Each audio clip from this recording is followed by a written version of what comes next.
Senator Tim Scott said Monday morning that President Donald Trump has two main threats to his re-election campaign, Donald Trump and Bernie Sanders. In an interview on CBS This Morning, host Gayle King asked Scott (RSC) if he thought the Democratic frontrunner Sanders was in fact the biggest threat to Trump in November. "I would say that the biggest threat to President Trump is President Trump," Scott said.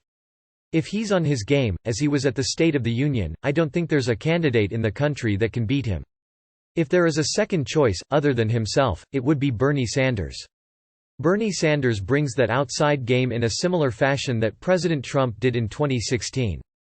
The comments from Scott seem to echo a statement Trump made earlier Monday to reporters while on his trip to India.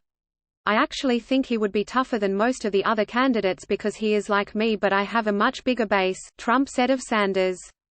Asked who the easiest candidate for Trump to beat in the general election, Scott offered former New York Mayor Mike Bloomberg.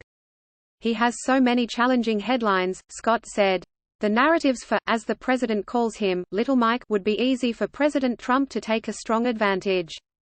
Scott's comments come on the eve of the South Carolina Democratic debate and 6 days ahead of the South Carolina primary, the last before Super Tuesday.